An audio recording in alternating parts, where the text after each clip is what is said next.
Hello friends, घटना चक्र pointer पर्यावरण पॉइंटर जो है इसके साथ मैं आपका स्वागत करता हूं और इसमें से एक नया टॉपिक देखते हैं जो है पारिस्थितिकी। इसके पहले हमने एक वीडियो बनाया था जिसमें से हमने कई सारी जो भी इन्फॉर्मेशन थी उसको आपको देने की कोशिश की थी अच्छे से। तो चलिए यहाँ पर हम पारिस्थितिकी के बारे में देखते हैं। इसके साथ साथ बाकी के जो वीडियो हैं जैसे कि जियोग्राफी है, पॉलिटी है और साइंस है, वो भी आप इसका पॉइंटर का देख सकते हैं फ्रेंड्स, वो भी हमने बना रखे हैं। तो पारिस्थितिकी के बारे में देखते हैं। 10% का नियम संबंधित है। ऊर्जा का खाद्य के रूप में एक पोषक स्तर से दूसरे पोषक स्तर में जो संरक्षण है या हम कहें कि ऊर्जा का स्टोरेशन है, उसे हम कहेंगे 10% का नियम। इसका मतलब ये होता है कि जैसे एक पोषण स्तर है, मान लीजिए कि घास है और घास में 100 कैलोरी अगर मान लीजिए ऊर्जा है, तो अगर ऊपर इससे दूसरे स्तर में अगर इसको खाने वाले कोई हैं तो उसको कितना मिलेगा? सिर्फ 10 मिलेगा। इसके बाद अगर इसके और ऊपर जाना है तो कितना मिलेगा? केवल 1 यूनिट उसको मिलेगा। तो इसे ही कहते हैं 10% का नियम और इसको लिंडमैन ने दिया था। तो ये भी जानकारी आप इसके साथ में इसको समझ सकते हैं। जीव में जैव मंडल तक जैविक संगठन का सही क्रम क्या है? ये है, देखिए, जनसंख्या से समुदाय बनेगा, समुदाय से पारिस्थितिक तंत्र का निर्माण होगा और वो जो पारिस्थितिक तंत्र होगा वो किस में होगा? किसी एक भूदृश्य में होगा। तो इस प्रकार से ये इसका सही क्रम होगा। स्वपोषी स्तर पर उत्पादन को कहते हैं या उत्पादन कहलाता है, ये कहलाता है प्राथमिक उत्पादकता। जब भी स्वपोषी मतलब जो पेड़ पौधे होते हैं वो उत्पादन का काम करते हैं। परपोषी मतलब कि विषम पोषणज जो होते हैं वो स्तर के उत्पादन के संदर्भ में द्वितीय उत्पादक कहलाते हैं। द्वितीय उत्पादक ऐसे, जैसे मान लीजिए घास है और घास को बकरी ने खाया, तो यहाँ पर प्राथमिक उत्पादकता किसकी हो गई? घास की हो गई। बकरी की द्वितीयक उत्पादकता हो गई। फिर मान लीजिए इस बकरी को शेर ने खाया तो वहाँ पे वो इसके टॉप पे पहुँच जाता है। एक पारिस्थितिक तंत्र में ऊर्जा की मात्रा एक पोषक स्तर से अन्य पोषक स्तर में उसकी जो मात्रा होती है वो क्या है? घटती है। जैसे कि अभी हमने देखा कि 10% का नियम, मतलब अगर 100 कैलोरी तो उसके ऊपर स्तर में 10, फिर उसके ऊपर स्तर में 1, फिर इसके बाद में 0.1, इस तरह से वो बढ़ती जाती है। कुछ कारणोंवश यदि तितलियों की जाति मतलब स्पीसीज की संख्या में बड़ी गिरावट होती है तो इसके जो संभावित परिणाम होंगे वो ये हो सकते हैं कि कुछ पौधों के परागण पर प्रतिकूल प्रभाव पड़ सकता है। इसके कारण से बर्रों, मकड़ियों और कुछ पक्षियों की जो प्रजातियां हैं उनकी समष्टि में कुछ गिरावट आ सकती है। जैसे कि मान लीजिए ये तितलियां हैं, अगर ये तितलियां पूरी खत्म हो जाएं तो खाद्य श्रृंखला में प्रभाव पड़ेगा। खाद्य श्रृंखला में ऐसे प्रभाव पड़ेगा कि इन तितलियों का भक्षण करके जो अपना सर्वाइव करते थे उनकी संख्या में कमी आएगी। दूसरी चीज, जो भी पौधे होते हैं वो पौधे जो परागण करते हैं, तो परागण में तितली हो गई, मधुमक्खी हो गई या अन्य तरह के जो भी छोटे छोटे कीड़े मकोड़े होते हैं वो बहुत ही अपना योगदान देते हैं। तो अगर कोई ऐसा पौधा था जिससे परागण हो रहा था इन तितलियों के माध्यम से, तो वो परागण नहीं हो पाएगा। पारिस्थितिकी पारस्परिक संबंध का अध्ययन है किसका? जीव और वातावरण का। पारिस्थितिकी जो है वो जीव और वातावरण का पारस्परिक संबंधों का अध्ययन करती है। जीव विज्ञान की एक शाखा है जिसमें जीव समुदायों तथा उनके वातावरण के मध्य पारस्परिक संबंधों का अध्ययन किया जाता है, वो है पारिस्थितिकी। मतलब कि पारिस्थितिकी में ऐसा अध्ययन हम करते हैं। अर्नेस्ट हैकल ने पारिस्थितिकी मतलब कि इकोलॉजी शब्द का प्रयोग किया था ओइकोलॉजी के रूप में। तो इसने पहले अर्नेस्ट हैकल ने पारिस्थितिकी को ओइकोलॉजी के रूप में प्रयोग किया था, इस शब्द का प्रयोग किया था। जीवधारियों के कार्बनिक और अकार्बनिक वातावरण और पारस्परिक संबंधों के अध्ययन को पारिस्थितिकी और पारिस्थितिकी विज्ञान कहते हैं। ये किसने बताया? ये बताया अर्नेस्ट हैकल ने। पारिस्थितिकी तंत्र की संरचना एवं प्रक्रिया का अध्ययन है, यह किसने कहा? यूजीन ओडम ने। मतलब कि पारिस्थितिकी प्रकृति की संरचना एवं प्रक्रिया का अध्ययन है, ये कहा यूजीन ओडम ने। प्रथम पारिस्थितिकी तंत्र, या फिर हम ये कहें कि सर्वप्रथम पारिस्थितिकी तंत्र इकोसिस्टम की संकल्पना जिसने प्रस्तुत की वो थे एजी टांसले। तो एजी टांसले जो थे, इन्होंने 1935 में सबसे पहले क्या किया कि इस शब्द का इकोसिस्टम, अभी हमने देखा था ऊपर सिर्फ इकोलॉजी, लेकिन यहाँ पर ये इकोसिस्टम है अर्थात पारिस्थितिकी तंत्र। तो पारिस्थितिकी तंत्र जो शब्द सबसे पहले दिया वो कौन थे? एजी टांसले थे। पारिस्थितिकी तंत्र की विचारधारा को बायोसिनोसिस तथा माइक्रोकास्म कहा, ये कहा कार्ल मोबियस तथा फोर्ब्स ने। प्रकृति की एक कार्यात्मक इकाई फंक्शनल यूनिट के रूप में जानी जाती है पारिस्थितिकी तंत्र। पारिस्थितिकी तंत्र एक फंक्शनल यूनिट है क्योंकि इसमें से जो जीव है वो पर्यावरण के साथ में अंतःक्रिया करता है, इसलिए वो एक फंक्शन के रूप में कार्य हो रहा होता है। पारिस्थितिकी तंत्र के संबंध में कुछ सही कथन ऐसे हैं कि पारिस्थितिकी तंत्र किसी निश्चित स्थान, समय, इकाई के समस्त जीवों तथा भौतिक पर्यावरण का प्रतिनिधित्व करता है। यह एक कार्यशील इकाई है। पारिस्थितिकी तंत्र जो है ये एक कार्यशील इकाई है और इसकी अपनी उत्पादकता भी होती है। कार्यशील इकाई के साथ साथ में यह एक खुला तंत्र है, जो कि यहाँ पर दिया भी है कि पारिस्थितिकी तंत्र एक बंद तंत्र नहीं होता है, बल्कि पारिस्थितिकी तंत्र एक खुला तंत्र होता है। पारितंत्र यानी कि इकोसिस्टम शब्द सर्वप्रथम जो वर्णन किया गया सबसे पहले इसका, ये इस रूप में किया गया, जीवों मतलब ऑर्गेनिज्म का समुदाय और साथ ही वह पर्यावरण जिसमें वो रहते हैं, इसे कहते हैं हम पारितंत्र या इको सिस्टम। किसी क्षेत्र के सभी जीवधारी तथा वातावरण में उपस्थित अजैव घटक संयुक्त रूप से निर्माण करते हैं पारितंत्र का, इको सिस्टम का। कृत्रिम पारितंत्र की बात करें तो जैसे खेत है, जो फसलें उगाई जाती हैं, ये सारे के सारे कृत्रिम पारितंत्र कहलाते हैं। जैसे कि धान का खेत भी क्या है, एक कृत्रिम पारितंत्र है। सॉरी। घास स्थल, वन तथा मरुस्थल होते हैं, ये स्थलीय पारिस्थितिक तंत्र को बताते हैं। वहीं पर झील, नदियां, समुद्र, ये सब कैसे जलीय पारिस्थितिकी तंत्र को इंडिकेट करते हैं।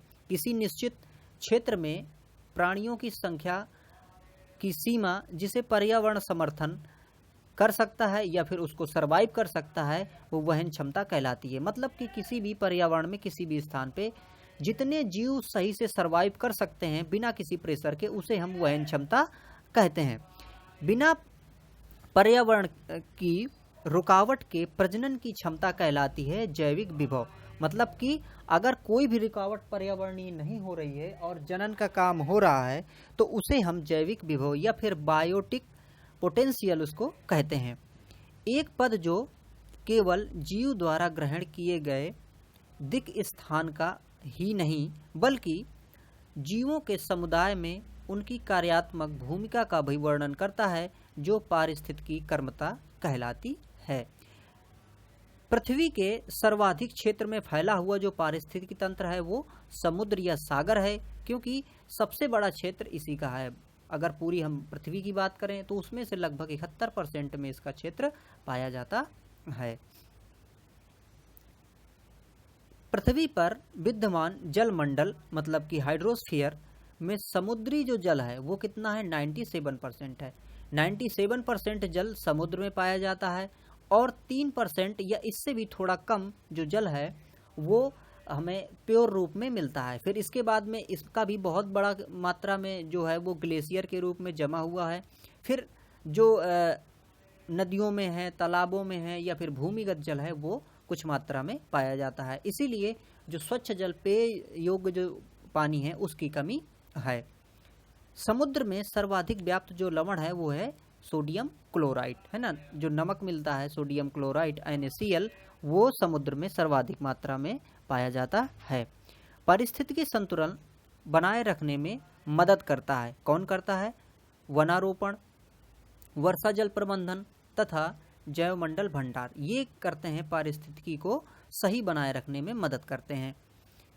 वन्यजीव संरक्षण एवं पर्यावरण में व्याप्त प्रदूषण का निवारण मददगार है पर्यावरणीय संतुलन बनाए रखने में।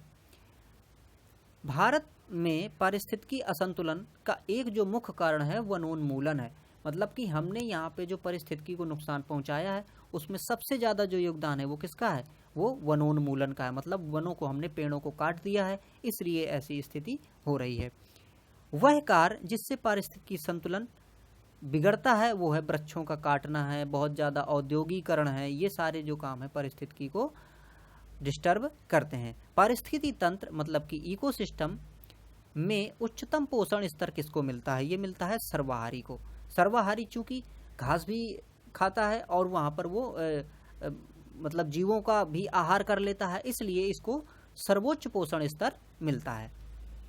पारिस्थितिकी तंत्र का एक जीवीय संगठक नहीं है वायु। और देखिए यहाँ पे जीवीय संगठक की बात कर, जो पर्यावरण है, पर्यावरण में दो तरह के संगठन हमें देख सकते हैं या फिर तीन भी देख सकते हैं, जैसे जीवीय, अजीवीय और ऊर्जा। तो यहाँ पर जो एक जीवीय संगठन नहीं है वो वायु नहीं, जैसे वायु हो गया। इसके बाद में अगर हम जल को देख लें, इसके बाद अगर हम कह दें कि जो सूर्य से आने वाला प्रकाश है, तो ये सब अजीवीय हैं, इसलिए इनको जीवीय संगठक नहीं कहते हैं। पारिस्थितिकी निकाय में ऊर्जा का प्राथमिक स्रोत क्या है, सूर्य है। सूर्य ही इस पूरे अपने जो सौर मंडल है, यहाँ पे जीवन का, यहाँ पे ऊर्जा का, और यहाँ तक कि जो भी हमें सब कुछ दिख रहा है उसका प्राथमिक जो सोर्स है वो क्या है, सूर्य है। क्योंकि अगर सूर्य नहीं होगा तो यहाँ पर जीवन संभव नहीं हो सकता है। पारितंत्र में खाद्य श्रृंखलाओं के संदर्भ में जिस प्रकार के जीव अपघटक जीव कहलाते हैं वो हैं जैसे कवक और जीवाणु। कवक और जीवाणु जो होते हैं ये जीव अपघटक हैं, ये अपघटक के रूप में कार्य करते हैं। अपघटक वे जीव होते हैं जो अपक्षय या सड़न की प्रक्रिया को तेज कर देते हैं और वो पुनः चक्रीकरण में योगदान देते हैं। और पुनः चक्रीकरण में किनका, पोषक तत्वों के पुनः चक्रीकरण को यो बनाए रखते हैं। निर्जीव कार्बनिक तत्वों को अकार्बनिक यौगिकों में तोड़ते हैं कौन, अपघटक। जो अपघटक होते हैं वो कार्बनिक पदार्थों को अकार्बनिक में तोड़ते हैं। जैसे कि मान लीजिए कोई पेड़ है, उस पेड़ की पत्तियां गिर गई, वो सड़ गई, तो वो कार्बनिक थी देखिए, लेकिन उनको फिर वो डिकम्पोज कर देंगे तो वो किस में बदल जाएंगी, वो अकार्बनिक पदार्थों में बदल जाएंगी, जिससे वो पुनः पौधों द्वारा अपने पोषण में उपयोग कर ली जाएंगी। सूक्ष्म जीवों की एक विस्तृत किस्में जैसे कि फफूंद, जीवाणु, गोलकृमि, प्रोटोजोआ और केचुआ ये भूमिका अदा करते हैं किसकी, अपघटकों की। ये सारे अपघटक होते हैं। प्राथमिक उपभोक्ता में जैसे चींटी है, हिरण है, बकरी है, प्राथमिक उपभोक्ता वो होते हैं जो कि मुख्यतः शाकाहारी होते हैं। शाक सब्जी मतलब शाक में ही, सब्जियों में, शाक सब्जियों में वो अपना जीवन निर्वाह करते हैं। अपघटक मतलब कि डिकम्पोजर तथा प्राथमिक उपभोक्ता दोनों की जो श्रेणी में आती है वो चींटी है। मतलब चींटी क्या है कि प्राथमिक उपभोक्ता भी है, इसके साथ साथ में वो क्या है, डिकम्पोजर भी है, वो डिकम्पोज करने में भी योगदान देती है। वे जीवधारी जो अपना भोजन प्राथमिक उत्पादकों मतलब कि जैसे पेड़ पौधों से प्राप्त करते हैं वो प्राथमिक उपभोक्ता कहलाते हैं। इसके बाद प्राथमिक उपभोक्ता जो प्राथमिक उपभोक्ता होते हैं इनका भक्षण करने वाले जो होते हैं उनको हम द्वितीयक उपभोक्ता के रूप में जानते हैं। जैसे कि बकरी को अगर कोई लोमड़ी खाती है तो वो क्या, द्वितीयक उपभोक्ता हो गई। साग सब्जियों का सेवन करने पर मनुष्य प्राथमिक उपभोक्ता कहलाता है, लेकिन अगर वो मांसाहार करता है तो वो द्वितीयक उपभोक्ता कहलाता है। समुद्री वातावरण में मुख्य प्राथमिक उत्पादक कौन होते हैं, फाइटोप्लैंक्टन। फाइटोप्लैंक्टन जो होते हैं ये छोटे छोटे शैवाल होते हैं और इनके होने से इनको छोटी छोटी मछलियाँ खाती हैं, फिर उन छोटी मछलियों को बड़ी मछली खाती है। तो इस प्रकार से समुद्री जो सिस्टम है इसका जो मेन जो प्रोड्यूसर है वो कौन है, फाइटोप्लैंक्टन्स। ये फाइटोप्लैंक्टन्स ही वहाँ की मुख्य जैविक इकाई हैं। पारिस्थितिक तंत्र में जैविक घटकों में उत्पादक घटक कौन होते हैं, हरे पौधे। हरे पौधे ही उत्पादक होते हैं क्योंकि ये प्रकाश संश्लेषण की क्रिया करते हैं। हरे पौधे सूर्य के प्रकाश का उपयोग करके अपना आहार स्वयं बनाते हैं। किससे? प्रकाश संश्लेषण के माध्यम से। प्रथम पोषक स्तर के अंतर्गत हरित पादप आते हैं। अब देखिए यहाँ पे पोषक स्तर और उपभोक्ता, इन चीजों को थोड़ा सा समझने की जरूरत है। अगर पोषक स्तर की बात आ जाए तो प्रथम पोषक स्तर में पेड़ पौधे आते हैं, क्योंकि आखिरकार पोषण तो वो भी ले रहे हैं, भले ही स्वयं से बना रहे हैं, तो इस प्रकार से वो प्रथम पोषक स्तर होगा। द्वितीयक पोषक स्तर में शाकाहारी जीव होंगे, तृतीयक पोषक स्तर में मांसाहारी जीव होंगे। लेकिन अगर उपभोक्ता की बात की जाए तो प्राथमिक उपभोक्ता कौन होगा? वो होगा ये शाकाहारी वाला। तो इस चीज को थोड़ा सा यहाँ पर गौर करने की जरूरत है। पौधे हरे रंग के लवक मतलब कि क्लोरोफिल की सहायता से प्रकाश संश्लेषण की क्रिया करते हैं। और प्रकाश संश्लेषण में जो हरित लवक होता है इसमें से Mg, ठीक है, मैग्नीशियम, ये उसके केंद्र में पाया जाता है। जीवित घटकों में शामिल होने के कारण पारिस्थितिक तंत्र से संबंधित हैं हरे पौधे। एक अगर घास का मैदान है तो उसका जो खाद्य श्रृंखला होगी वो कुछ इस प्रकार से होगी। जैसे कि घास है तो घास क्या है? उत्पादक है। इसके बाद घास को टिड्डे ने खाया तो टिड्डा क्या हो गया? प्राथमिक उपभोक्ता हो गया। इसके बाद इस टिड्डे को मेढक ने खाया तो मेढक द्वितीयक उपभोक्ता हो गया। और इस मेढक को सर्प ने खाया तो सर्प तृतीयक उपभोक्ता यहाँ पर हो गया।